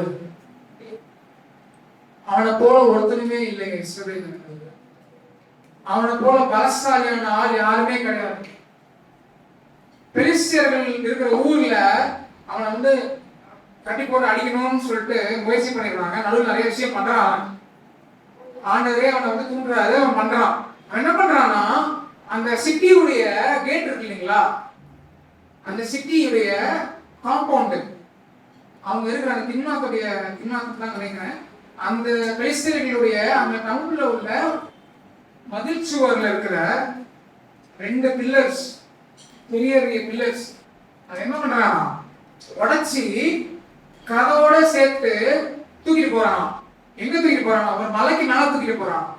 அப்படின்னா எப்பேற்பட்ட மாவீரன் அவன், எப்பேற்பட்ட பலசாலி அவன். ஒரு பொண்ணுக்காக என்ன பண்ணாங்க? நம்முடைய வாழ்க்கையே எடுத்து போட்டான். நம்முடைய வாழ்க்கையும் விசேஷமாக, நம்முடைய வாழ்க்கையிலும் ஆண்டவர் திட்டங்களை வைத்திருக்கிறார். ஒரு சகோதரனாக, ஒரு சகோதரியாக, ஒரு விசுவாசியாக, ஆண்டுடைய பிள்ளையாக, ஒரு தகப்பனாக, ஒரு தாயாக, இந்த சமுதாயத்திலே ஆண்டவரை, ஆண்டுடைய புண்ணியங்களை அறிவிக்கும்படி ஆண்டவர் என்ன பண்றாரு? நம்மை தேர்ந்தெடுத்து நமக்கென்று. எனக்கெல்லாம் ஒரு விஷயமும் இல்லைங்க, நான் ஏதோ பிறந்தேன், ஏதோ வாழ்ந்தேன், ஏதோ கை போயிட்டு இருக்குது அப்படின்னு நினைக்கவே வேண்டாம். ஒவ்வொருத்தருடைய வாழ்க்கைக்கும் ஆண்டவர் திட்டம் வைத்திருக்கிறார். ஒவ்வொருத்தரும் ஆண்டுடைய பார்வையில விசேஷித்தவர்கள். நான் ஒண்ணுமே இல்லைங்க அப்படின்னு நினைக்காதீங்க. ஆண்டவர் ஒவ்வொருத்தரையும் விசேஷித்தவர்களாக பார்க்கிறார். நீங்க எல்லாமே பிரஷியஸ். ஆண்டவர் உங்களை பார்த்து என்ன சொல்றாரு? மை பிரஷியஸ் சொல்றாரு. ஆமென். அதனால உங்களுடைய வேல்யூ யங்ஸ்டர்ஸ் சொல்றாங்க, உங்களுடைய வேல்யூவை மற்றவர்களுடைய ரிலேஷன்ஷிப்பை வச்சு எடை போட்டுறாதீங்க. ஆண்டவருடைய பார்வையில நீங்க விசேஷத்தவர்கள். உங்களுடைய இருதயத்தை, விசேஷமாக இருக்கிற உங்களுடைய இருதயத்தை யார்கிட்டையும் கொடுத்துறாதீங்க. ஆமென். எல்லா காவலோடும் இருதயத்தை காத்துக்கொள்ளும். அது நிலத்து நின்று என்ன வருங்க? ஜீவ ஊற்று புறப்படும் அப்படின்னு சொல்லி வசனம். அடுத்தது சிம்சோனுடைய வீழ்ச்சி எப்படி பார்க்கலாங்களா? நியாயாதிபதிகள் 14 கடைசியில பார்த்துட்டோம். பேச்சுலர் பார்ட்டி 4வது. நியாயாதிபதிகள் 16வது. இன்னொரு 5 நிமிஷம் முடிச்சிடலாம். நியாயாதிபதிகள் 16வது அதிகாரம் 1 வசனத்துல இருந்து நான் படிக்கிறேன். பின்பு சிம்சோன் காசாவுக்கு போய் என்ன பண்றானா, இந்த பொண்ணுடைய கதைலாம் முடிஞ்சு போச்சு. அவன் வந்து நடுவில் நிறைய விஷயம் பண்றான். அந்த பொண்ணு என்ன பண்றாங்க, பொண்ணையும் அவங்க அப்பா வீட்டையும் என்ன பண்றாங்க, பெலிஸ்தியர்கள் எரிச்சு போட்டுறாங்க, சாவடிச்சிடுறாங்க. இப்போ அவன் மைண்ட் எங்க இருக்குதுங்க? அவன் ஹார்ட் எங்க இருக்குதுங்க? ஹார்ட் இல்ல. அவன் ஹார்ட் அந்த பொண்ணுகிட்ட கொடுத்துட்டான். அந்த பொண்ணை எரிச்சு போட்டாங்க. இப்ப ஹார்ட் வந்து எங்கன்னு தெரியல. அவன் தேடிட்டு இருக்கிறான் ஹார்ட். ஓகேங்களா? அப்பதான் என்ன நடக்குது? ரொம்ப மோசமான ஒரு விஷயம் பண்றான். தன்னுடைய பரிசுத்தத்தை பாதுகாத்துக் கொள்ளாமல் அவன் ஒரு விஷயம் பண்றான். என்ன பண்றான்னு பாருங்க. 16வது அதிகாரம் 1வது வசனம். நான் சுருக்கமாக வேகமாக படித்து முடிக்கிறேன், நீங்க யோசித்துக் கொள்ளலாம். பின்பு சிம்சோன், கவனிக்கலாம், காசாவுக்கு போய், காசாவும் எங்கங்க? பெலிஸ்தியர்களுடைய இடம். காசாவுக்கு போய் அங்கே ஒரு வேசியை கண்டு அவளிடத்தில் போனான். கவனிச்சீங்களா? ரொம்ப லெஜிட்டிமேட்டா ஆரம்பிச்சுங்க. கல்யாணம் தான் பண்ணணும்னு நினைச்சிட்டான். ஆண்டவருக்கு விரோதமா கல்யாணம் பண்ணணும்னு நினைச்சான். ஆண்டவர் சொன்னதுக்கு முரண்பாடாக செயல்பட நினைச்சான். ஆனா அது நடக்கல. கடைசியில என்ன பண்ணான்? போகக்கூடாத இடத்துக்கு போயிட்டான். தன்னுடைய பரிசுத்தத்தை குலைத்து போட்டான். இது ஒரு பேட்டர்ன். கவனிச்சீங்களா? படிப்படியாக படிப்படியாக படிப்படியாக அவனுடைய மாரல் லைஃப் இல்லைங்களா, அவருடைய பரிசுத்தமான வாழ்க்கை குறைந்து கொண்டே வருகிறது. அவருடைய ஸ்டாண்டர்ட்ஸ், தனக்கென்று ஆண்டவர் கொடுத்திருக்கிற வரைமுறைகள் என்ன ஆகுங்க, இறங்கிட்டே வருது, குறைஞ்சிட்டே வருது. அடுத்தது என்ன பண்றான் பாருங்க, அங்கதான் அவன் இருந்து போறான். இனிமே என்ன ஆகுது அவனுக்கு, அவன் ஹார்ட் அவன்கிட்ட இல்லை. அவன் என்ன பண்றான், பிசிக்கலா ஸ்ட்ராங்கா இருக்கிறான், ஆனா என்னாச்சு, மென்டலி வீக்கா இருக்கிறான், ஆப்சென்டா இருக்கிறான், வீக்கா இருக்கிறான். அவனால அவன் செய்ய வேண்டிய விஷயத்தை செய்ய முடியல. கடைசியாக படிச்சு நம்ம முடிச்சிடலாம். சிம்சோனும் தெலீலாவும் 14வது அதிகாரம் தான் 4வது வசனத்திலிருந்து. அதற்கு பின்பு அவன் சோரேக் ஆற்றன் கரையிலே இருக்கிற தெலீலா என்னும் பேருள்ள ஒரு ஸ்திரீயோடு சிநேகமாயிருந்தான். திரும்பவும் பாருங்கள, திரும்பவும் என்ன பண்றான், திரும்பவும் ஒரு பொண்ணு பின்னாடி போறான். இந்த பொண்ணு யாரு, இந்த பொண்ணு பெலிஸ்திய பொண்ணுதான். இந்த பொண்ணு தான் என்ன பண்ணுது, கடைசியில அவன் மாவரைக்கு வந்துச்சு. ஆமாங்க, ரொம்ப லவ் சீரியஸா. அந்த பொண்ணு, நான் சுருக்கமா பேசிடுறேன், படிக்கல. அந்த பொண்ணுகிட்ட போறான், அந்த பொண்ணு மேல ரொம்ப லவ்வா இருக்கிறான். ஹார்ட் திரும்ப வந்துருச்சு அவனுக்கு. அந்த ஹார்ட் திரும்பி எடுத்து அந்த பொண்ணுகிட்ட கொடுத்தான். ரொம்ப அன்பு, ரொம்ப ஸ்நேகம், லவ் பொங்கி பொங்கி பொங்கி பொங்கி வழியுது. நிறைய விஷயம் ட்ரை பண்ணி பார்த்துட்டான். கடைசியில ஆஹா, நான் கண்டுபிடிச்சிட்டேன், this is the one அப்படின்ற மாதிரி அவன் போறான். அந்த பொண்ணோட மடியில படுத்துட்டு இருக்கான். சுத்தமா சொல்றேன், அந்த பொண்ணு என்ன பண்ணுது, அவனை எப்படியாவது போட்டு தள்ளணும், அவனை எப்படியாவது வீழ்த்தணும், தன்னுடைய ஜனங்களை கொன்ற இவனை எவ்வாறாகிலும் வீழ்த்தணும், அவனுடைய சீக்ரெட் என்ன அப்படின்னு கண்டுபிடிச்சிடணும் அப்படின்னு சொல்லிட்டு ரொம்ப கவனமா இருக்கு. நீங்க தெளிவா படிச்சீங்கன்னு வச்சுக்கோங்களேன், ரொம்ப அழகா எழுதப்பட்டிருக்கு. முதல் முறை அந்த பொண்ணு என்ன பண்ணுது, ஏய் சிம்சோன் ஒரு ஸ்ட்ரென்த் என்ன சொல்லு, எப்படி நீ சொல்ல. அவன் என்ன பண்றான், கதை விடுறான்.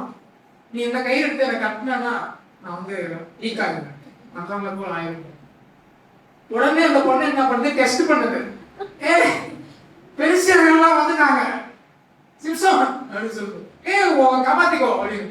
உடனே அவன் என்ன பண்றான், நூல் வச்சு கட்டினது போல கையை அட்டி போட்டு, நான் கரெக்டாக இருக்கேன், ஒன்றும் பிரச்சனை இல்லை, கலாசம் அப்படின்னு சொல்றான். விஷயம் என்னன்னா, அந்த பொண்ணு அப்படி ட்ரை பண்ணும் போதெல்லாம் உள்ளுக்குள்ளார ஹாலுக்குள்ளார, அரேபிக்ல படிச்சு பாத்தீங்கன்னா தெரியும், ஹாலுக்குள்ள ஒழிக்கிட்டு இருக்காங்க பெலிஸ்தியர்கள். அறை வீட்டுக்குள்ளார அவனை போட்டு பிடிச்சிட்டு போனோம், அடிக்கணும்னு சொல்லிட்டு, சாவடிக்கணும்னு சொல்லிட்டு ஒழிச்சிட்டு இருக்காங்க. 3 முறை ட்ரை பண்ணுது இந்த பொண்ணு. 2வது முறை ஏமாத்திட்டிய, நீ லவ் பண்றேன்னு சொல்றியே, உண்மையாவே லவ் பண்றியா, நீ இன்னும் உண்மையா லவ்வா, இதெல்லாம் லவ்வா அப்படின்னா கேக்குது. நீ என்ன சிநேகிக்கிறேன்னு சொல்றியே, சொல்லவே மாட்ட அப்படின்னு. உடனே அவன் சொல்றான், புதுசா இருக்க, ஏற்கனவே கையில தான் வச்சு கட்டினாங்க, இன்னும் என்ன பண்றான், கதை விடுறான். அவனுக்கு தெரியும் இல்லையா, நீ யோசிச்சு பாருங்க. இந்த பொண்ணு கேக்குதுங்க, இந்த பொண்ணு பெலிஸ்திய பொண்ணுன்னு தெரியும் அவனுக்கு. இந்த பொண்ணு அவன் சீக்கிரட்டை கேக்குது, எதுக்கு கேக்குதுன்னு தெரியுங்க அவனுக்கு. அவன் முட்டாளா, அவளும் முட்டாளா இல்ல. நம்முடைய வாழ்க்கையிலும் அப்படிதான் நாமும் இருப்போம். நம்முடைய இருதயத்தை வேற யார்கிட்டயாவது கொடுத்துட்டு முட்டாள்தனமா இருப்போம். நம்முடைய வாழ்க்கையையும் நம்முடைய நேரத்தையும் நம்முடைய காசையும் இன்னொருவர் இன்னொருவர் எக்ஸ்ப்ளாய்ட் பண்ற வகையில வாழ்க்கை மாறிடும். ஜாக்கிரதை. உங்களுடைய இருதயம் எங்கே இருக்கிறது, உங்களுடைய அன்பு எங்கே இருக்கிறது, உங்களுடைய நேசம் எங்கே இருக்கிறது. ஆண்டவரே என்னுடைய நேசம். கல்யாணம் ஆகிற வரைக்கும் ஆண்டவரே என்னுடைய நேசம். கல்யாணம் ஆன பிறகு என்னுடைய மனைவி என்னுடைய நேசம் இல்லைங்களா? ஆண்டவர் தானா?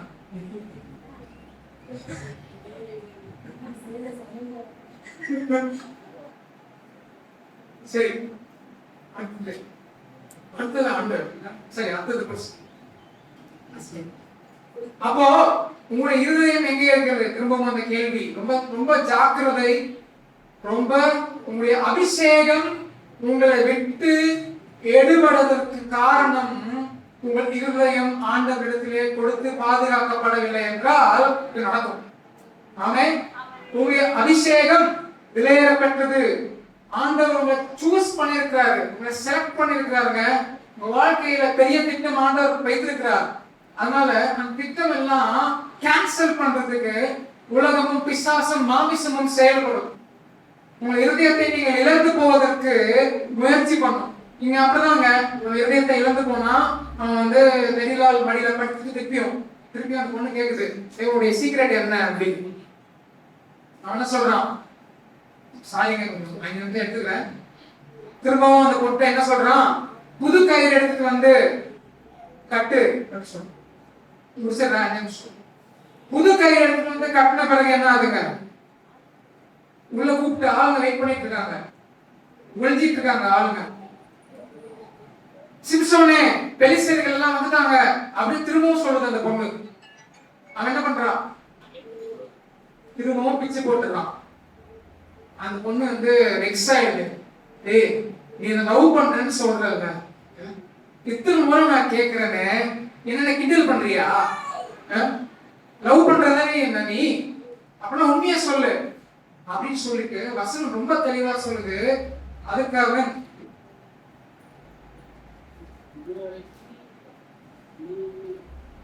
பின்பு 13வது வசனம், பின்பு தெளிலால் சிம்சோனை பார்த்து, இதுவரைக்கும் என்னை பரியாசம் பண்ணி, என்னை கிண்டல் பண்ணி, எனக்கு பொய் சொன்னாய், உன்னை எதினாலே கட்டலாம் என்று எனக்கு சொல்ல வேண்டும் என்றால், அதற்கு அவன், நீ என் தலைமயிரின் 7 ஜடைகளை, மூணாவது ட்ரையல். அவன் என்ன பண்றான் பாருங்க, நல்லா கவனிங்க.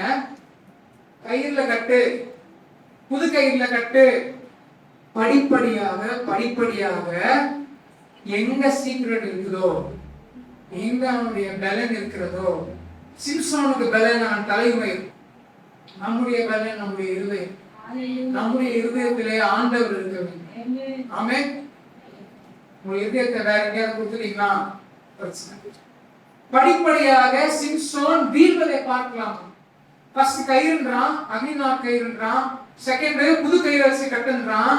மூணாவது பாருங்க, பக்கத்துல வந்துச்சு அந்த பொண்ணு பண்ற பிரச்சனை. அந்த பொண்ணு அவனை தொந்தரவு பண்ணி அந்த 7 ஜடையையும் ஆணி வச்சு அங்க அடிச்சு பண்ணனா என்ன சொல்றான் இல்லையா, என் தலைமையில் 7 ஜடைகளை நெசவு நூல் பாவோடே பின்னி விட்டால் உங்க பலன் குறைஞ்சிரும் அப்படின்னு சொல்றான். கடைசியில வந்துச்சுங்க, பக்கத்துல வந்துச்சு, சீக்ரெட் கிட்ட வந்துச்சு. திரும்பவும் என்ன பண்ண அந்த பொண்ணு, சிம்சோனே பெலிஸ்தர்கள் எல்லாம் வந்துட்டாங்க அப்படின்னு சொல்லுது. பொண்ணை பிச்சு போட்டுட்டு எழுந்துடலாம். இந்த 3 முறையும் கவனிக்கலாம். இந்த 3 முறையும் அவனை அடிக்கிறதுக்கு, அவனை கட்டிட்டு போறதுக்கு பெலிஸ்தியர்கள் கங்கணம் கட்டிட்டு வெயிட் பண்ணிட்டு பயந்துட்டு இருக்காங்க. உண்மையாவே பலன் போயிடுச்சா இல்லையா, பலன் போயிட்டா நம்ம பிடிச்சிடலாம் அப்படின்னு சொல்லிட்டு வெயிட் பண்ணிட்டு இருக்கானுங்க. 4வது முறை இந்த பொண்ணு ரொம்ப பர்சிஸ்டன்டா இருக்கு, ரொம்ப முயற்சி பண்ணுது. கடைசியில 16வது வசனம், இப்படி அவனை தினம் தினம் தினம் தினம் தன் வார்த்தைகளினாலே நெருக்கி அலட்டிக் கொண்டிருக்கிறதுனால், கவனிச்சுக்கோங்க, சாகத்தக்கதாய் அவன் ஆத்மா விசனப்பட்டது. அங்க முடிஞ்சு போச்சு. அவனுடைய அபிஷேகம் அங்க முடிஞ்சது. இத்தனை பேட்டர்ன் பாக்குறீங்க. ஆண்டவரை முதன்மையாக வைக்க வேண்டிய இடத்துல ஒரு பெண்ணை வைக்க ஆரம்பிச்சான். ஒவ்வொரு படிப்படியாக செய்யக்கூடாத விஷயங்கள் எல்லாம் செய்ய ஆரம்பிச்சான். கடைசியில மகா பெரிய பரிசுத்தத்தை குறைக்கக்கூடிய விஷயத்தை பண்ண ஆரம்பிச்சான். இருதயத்தையே விட்டு போட்டான். அவனுக்கு தெரியுதுங்க, அந்த பொண்ணு அவனை மாட்டி விடுறதுதான் அந்த கண்டிப்பா தெரிஞ்சுக்கும் அவனுக்கு. இருந்தாலும் டெய்லியும் அந்த பொண்ணு போட்டு தொந்தரவு பண்ணுது அவனை அப்படின்னு சொல்லிட்டு அவன் ஆத்மா என்ன ஆச்சான்? விசனப்பட்டதான். எப்படி? சாகத்தக்கதாய் விசனப்பட்டது. உங்களுடைய இருதயம் ஆண்டவரிடத்துல இல்லைன்னா, உங்களுடைய ரிலேஷன்ஷிப் சரியாக இல்லைன்னா இப்படிப்பட்ட ஒரு விஷயம் நடக்குங்க. உங்களுடைய இருதயத்தை யாரிடத்திலே கொடுத்திருக்கிறீர்கள்? நம்முடைய இருதயம் யாரிடத்தில் இருக்கிறது? யோசித்து பார்க்கலாம். அனைவருக்கும் கல்யாணம் ஆனவர்கள் சரி, கல்யாணம் ஆகாதவர்கள் சரி, உங்களுடைய இருதயம் யாரிடத்தில் இருக்கிறது? உங்களுடைய நேசர் யார்? அவனுடைய இருதயத்தை வித்து போட்டா அந்த பொண்ணு அவனை வீழ்க்க முயற்சி பண்ணுது. கடைசியில என்ன பண்ணிடுறாங்க? இதை படிச்சுட்டு நம்ம முடிச்சுக்கலாம். தன் 17வது வசனம், தன் இருதயத்தை எல்லாம் கவனிச்சுக்கோங்க. என்ன பண்றான்? ஆத்மா சாகத்தக்கதாய் விசனம் அடைஞ்சிச்சு. அப்ப என்ன பண்ணிட்டாங்க? தன் இருதயத்தை எல்லாம் அவளுக்கு வெளிப்படுத்தி, சவரகன் கத்தி தன் தலை மேல் படவில்லை, நான் என் தாயின் கர்ப்பத்தில் பிறந்தது முதல் தேவனுக்கு என்று நஸ்ரேயன் ஆனவன். என் தலை சிரைக்கப்பட்டால் என் பலம் என்னை விட்டு போகும், அதனாலே நான் பலட்சியமாய் மற்ற மனுஷனை போல ஆயிடுவேன் அப்படின்னு சொல்லிட்டு என்ன பண்ணிட்டா? சீக்கிரட்டா சொல்லிட்டான். முடிஞ்சு போச்சு. அவனுடைய அபிஷேகம் அந்த இடத்திலேயே முடிஞ்சு போச்சு. தன்னுடைய இருதயத்தை எல்லாம் அவளுக்கு வெளிப்படுத்தினான். உங்களுடைய இருதயத்தை எல்லாம் யாரிடத்தில் வெளிப்படுத்துகிறீர்கள்? உங்களுடைய இருதயத்தை யாரிடத்திலே ஒப்படைக்கிறீர்கள்? யோசித்து பார்க்கலாமா? கடைசியில் என்னாச்சு? அப்படியே சிம்சோனும் கடைசி பகுதி. இந்த ஒரு விசை வாருங்கள் கவனிச்சுக்கோங்க. அந்த பொண்ணு என்ன பண்ணுது? அவனுடைய இதயத்தை எல்லாம் சொல்லிட்டு அந்த பொண்ணு புரிஞ்சிருச்சு. அந்த பொண்ணுக்கு புரிஞ்சிருச்சு. இத்தனை முறை அவன் ஏமாத்தினா, ஆனா இந்த முறை உண்மையை சொல்லிட்டான் அப்படின்றது அந்த பொண்ணுக்கு புரிஞ்சிருச்சு. இவன் ஏமாத்தல அப்படின்றது புரிஞ்சிருச்சு. உடனே என்ன பண்ணுது? இந்த ஒரு டைம் வாங்கல, அவன் இருதயத்தை எல்லாம் எனக்கு வெளிப்படுத்திட்டான் என்று சொல்ல சொன்னால், அப்பொழுது பெலிஸ்தேரின் அதிபதிகள் வெள்ளி காசுகளை தன் கையிலே ரிவார்டு அந்த பொண்ணுக்கு காசு கொடுக்குறோம் அப்படின்னு சொல்லியிருந்தாங்க. கொண்டு வந்து கொடுத்தாங்க. அவனை தன் மடியிலே நித்திரை செய்ய பண்ணி ஒருவனை அழைத்து முடியெல்லாம் வெட்ட வச்சான். ரொம்ப ஒரு சோகமான கவலைக்கிடமான ஒரு சூழ்நிலை இந்த சூழ்நிலை தாங்க. இந்த காலகட்டத்திலும் பரிசுத்த ஆவியானவர், நம்முடைய அபிஷேகம் நம்மை விட்டு போனது. பரிசுத்த ஆவியானவர் நம்ம கூட தான் இருக்காரு. ஆனா நம்ம விலகி விலகி விலகி போறதுனால ஆண்டவர் நம்ம கூட இருக்கிறாரு அப்படின்னு சொல்லி நம்ம நினைச்சிட்டு இருக்கோம். அந்த ஒரு சூழ்நிலை தான் இங்க ரொம்ப ஒரு பரிதாபமான ஒரு சூழ்நிலை. அவனை கட்டி அவன் என்ன பண்ண, கட்டுறதுக்கு முன்னாடி முடியெல்லாம் வெட்டின பிறகு அவன் பலம் அவனை விட்டு நீங்கிட்டு அப்படி என்ன பண்றா அவள்? அப்பொழுது அவள், சிம்சோனே, பெலிஸ்தர் மேல் வந்து விட்டார்கள் என்றால் திரும்பவும் பாருங்க. அவன் என்ன பண்றான்? நெத்திரியை விட்டு எழுந்து அவனுக்கு பயமே இல்லை. சீக்கிரட்டா சொல்லிட்டான்னு பயமே இல்லை அவனுக்கு. பிடித்து கர்த்தர் தன்னை விட்டு விலகினதை அறியாமல் எப்போதும் போல உதறி போட்டு வெளியே போவேன் என்றான். முடிஞ்சு போச்சு கதை. கர்த்தர் தன்னை விட்டு விலகி போனான். முடிய வெட்டினதுனால கர்த்தர் அவனை விட்டு விலகி போறாங்க. படிப்படியா அவனோட வாழ்க்கையில பாவத்தின் அந்த பேட்டர்ன் இருக்கு இல்லைங்களா, திரும்ப திரும்ப திரும்ப திரும்ப திரும்ப திரும்ப அதே விஷயத்தை அதே பாவத்துல திரும்ப திரும்ப திரும்ப திரும்ப திரும்ப செய்து விழுந்து விழுந்து விழுந்து பரிசுத்த ஆவியானுடைய அபிஷேகத்தை துச்சமா நினைத்து, இது தேவனுடைய ஆலயம், என்னுடைய சரீரம் தேவனுடைய ஆலயம் என்பதை நினைக்காமல் துணிகரமாக விசேஷித்தவன் என்பதை ஞாபகத்தில் வைத்துக் கொள்ளாமல் திரும்ப திரும்ப திரும்ப அதை செய்யறதுனால் கடைசியில் என்னாச்சுங்க? ஆண்டவர் அவனை விட்டு விலகினார். நம்முடைய வாழ்க்கைக்கு இந்த காலகட்டத்தில் ஒரே ஒரு கேள்வி, நம்முடைய இருதயம் எங்கே இருக்கிறது? நாம் யாரை எதை அதிகமாக நேசிக்கிறோம்? ஆண்டவரை நேசிக்கிறோமா, இல்லை வேற யாராவது நேசிக்கிறோமா? உங்களுடைய இருதயத்தை இந்த நாள்ல சாகத்தக்கதான விசுவத்துக்குள்ள கொண்டு போகிறதையும், அன்பு நெருப்ப போன்றது சொல்லிட்டு வசனம் சொல்லுது. அந்த அன்பு ஆண்டவர் மேல இருக்க கடவுள். ஆமென். டிஸ்ட்ராக்ட் ஆகிறீங்க, அப்படியே போல 2 நிமிஷம் கவனிக்கலாம். உங்களுடைய இருதயம் எதனாலே பாரப்படுகிறது? சிம்சனுடைய இருதயம் பாரப்பட்டது சொல்லி பார்க்கணும். சாகத்தக்கதாய் உங்களுடைய இருதயம் எதனாலே பாரப்படுகிறது? உங்களுடைய இருதயத்தை எல்லாம் யாரிடத்திலே வெளிப்படுத்துகிறீர்கள்? இது எல்லாமே நமக்கு கேள்விகள். நம்ம யோசித்து பார்க்கலாம். ஃபைனலா என்ன ஆச்சுங்க? ஃபைனலா அவனை புடிச்சிட்டு போறாங்க. மாவீரன் என்ன பண்றான்? மாவரைக்கிறான். ரொம்ப மோசமான ஒரு சூழ்நிலை. இஸ்ரவேலர்களை வழிநடத்துறதுக்கான ஆள் இல்லை. அவர்களை காப்பாற்ற வேண்டிய இடத்துல இருக்க வேண்டியவன் மாவாசிக்கிறான். அப்ப என்ன பண்றான்? ரொம்ப சுருக்கமாக சொல்றேன். அவன் முடி வளர ஆரம்பிக்குது. ஆண்டவரை பார்த்து அவன் ஜெபிக்கிறான். அப்பொழுது சிம்சோன் கர்த்தரை நோக்கி கூப்பிட்டு, கர்த்தராகிய ஆண்டவரே, நான் 2 கண்களும், யோசிச்சு பாருங்க, அவன் கண்ணுல தான் ஆரம்பிச்சது. கரெக்டுங்களா? என் பார்வைக்கு சரியான பெண்ணு அப்படின்னு ஆரம்பிச்சது. கண்ணையே புரியிட்டாங்க.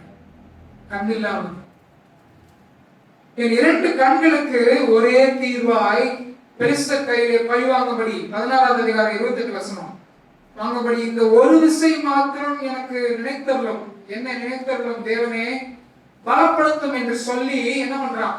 அங்க இருக்கிற பில்லர் ஒரு அந்த பெரிய ஆடிட்டோரியம், அது அவங்க எல்லாமே கொண்டாடுறாங்க. எப்பா எத்தனை பேரை அவன் சாவடிச்சான், அவன் பாரு நிலைமையை பாரு, மாவரைச்சிட்டு இருக்கான், எல்லாரும் பார்க்கலாம் ஜாலியா சொல்லிட்டு ஆடிட்டோரியம், நிறைய பேர் கூடுற இடம், நடுவில் அவனை உட்கார வச்சு அவனை வேடிக்கை காமிக்க சொல்றாங்க.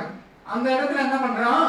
மேஜரா இருக்கிற ஒரு பெரிய 2 பில்லர் பக்கம் போய் நின்றுட்டு கூட்டு போய் நிக்க சொல்லி குடிச்சு இழுத்து எல்லாரையுமே அவன் கூட சேர்த்து சாதிச்சு. ஆண்டோடைய திட்டம் அது இல்லை இல்லைங்களா? அவனுடைய வாழ்க்கையின் திட்டம் அது கிடையாது. ஏதோ ஒரு வகையில ஏதோ ஒரு விஷயத்த அவன் செஞ்சுட்டு போனான். ஆனா அவனுடைய வாழ்க்கை அப்படி இருக்க வேண்டிய வாழ்க்கை கிடையாது. அவன் நம்முடைய வாழ்க்கையும் அப்படி இருக்க வேண்டிய வாழ்க்கை கிடையாது. எல்லா காவலோடும் அப்படி எழுதி பாதுகாத்துக் கொள்வோம். கடைசியாக ஒரே ஒரு வசனம், நாம் தேர்ந்தெடுக்கப்பட்டவர்கள், நாம் பிரித்தெடுக்கப்பட்டவர்கள், நாம் விசேஷித்த ஜனங்கள். நம்முடைய வாழ்க்கையில நமக்கு ஒரு திட்டம் உண்டு. ஆண்டவன் வாழ்க்கையில ஒரு பிளான் வச்சிருக்கிறாரு. இது எல்லாமே மைண்ட்ல வச்சுட்டு தாவீது ஜெபித்ததை போல தாவீது ஒரு பிரேயர் பண்ணாரு. அந்த வசனத்தை கூட நான் படிச்சுட்டு முடிக்கிறேன். சங்கீதம் 19வது அதிகாரம் 12ல படிக்கிறேன். தன் பிழைகளை உணர்கிறவன் யார்? இவ்வளவு நேரம் ஆண்டவர் பேசி இருக்கிறார். நம்முடைய வாழ்க்கையிலும் பாவத்தின் பேட்டர்ன் இருக்குதா? நம்முடைய வாழ்க்கையிலும் திரும்ப திரும்ப நாம் செய்கிற பாவம், துணிகரமான பாவம் இருக்கிறதா என்று ஆண்டவர் இன்றைக்கு உங்களையும் என்னையும் கேட்கிறார். யாருக்குமே தெரியாத ரகசிய பாவங்கள் நம்முடைய வாழ்க்கையில் இருக்கிறதா? யாருக்குமே தெரியாத ரகசியமான விஷயங்கள், ஆண்டவர் விரோதமான விஷயங்கள் நம்முடைய உள்ளத்திலே இருக்கிறதா? அதனாலதான் தாவீது ஜெபிக்கிறார், தன் பிழைகளை உணர்கிறவன் யார்? மறைவான குற்றங்களுக்கு என்னை நீங்களாக்கும். ஆண்டவரே, மறைவான குற்றங்களுக்கு என்னை நீங்களாக்கும். துணிகரமான பாவங்களுக்கு அடியேனை விலக்கி காரும். அவைகள் என்னை ஆண்டு கொள்ள விட்டாலும். இந்த பேட்டர்ன் ரிப்பீட் ஆகுது பாத்தீங்களா? ஏன் ரிப்பீட் ஆகுதுன்னா, அந்த பாவம் நம்மை ஆண்டு கொள்ளுகிறது. அந்த பாவத்துக்கு நம்ம அடிமையாகிறோம். அது என்ன பண்ணுது? ஆண்டு கொள்ளுகிறது. அதனாலதான் அவர் ஜெபிக்கிறாரு, துணிகரமான பாவங்கள் அடியனை விலக்கி காரும், அவைகள் என்னை ஆண்டு கொள்ள விட்டாலும். அப்பொழுது நான் என்ன ஆகுனா? உத்தமனாகி பெரும் பாதகத்துக்கு நீங்களா இருப்பேன். என் கண்மலையும் என் மீட்பருமாகிய கர்த்தாவே, என் வாயின் வார்த்தைகளும் என் இருதயத்தின் தியானமும் உங்கள் சமூகத்தில் பிரீதியாயிருப்பதாக. ஆமென். சுருக்கமாக, நாம் அனைவரும் தேர்ந்தெடுக்கப்பட்டவர்கள், விசேஷித்தவர்கள். ஆண்டுடைய பார்வையில நம்முடைய தாயின் கருவிலை நாம் உருவாகும் போது முத்து குளிப்பவன் விசேஷமாக எடுத்துக்கொண்டு வருவதை போல ஆண்டவர் நம் அனைவரையும் விசேஷித்த முத்துக்களாய் பார்க்கிறார், விசேஷித்தவர்களாக பார்க்கிறார். ஒவ்வொருத்தருக்கும் ஆண்டுடைய திட்டம் இருக்கு வாழ்க்கையில. தகப்பனாக, தாயாக, ஒரு பிள்ளையாக, சபையில விசுவாசியாக, சமுதாயத்துல ஒரு பொறுப்பான ஒரு சிட்டிசனாக, எல்லாருக்கும் முன்பாக ஆண்டுடைய நாமத்தை, அவருடைய புண்ணியங்களை அறிவிக்கிற சந்ததியாக ஆண்டவர் நம்மை தேர்ந்தெடுத்திருக்கிறார். நம்முடைய இருதயத்தை பாதுகாத்துக் கொள்வோம். இந்த இருதயத்தில் ஞானமும் வாயின் வார்த்தையும் ஆண்டை பார்வையிலே எப்பொழுதும் பிரீதியா இருப்பதாக. ஆமென்.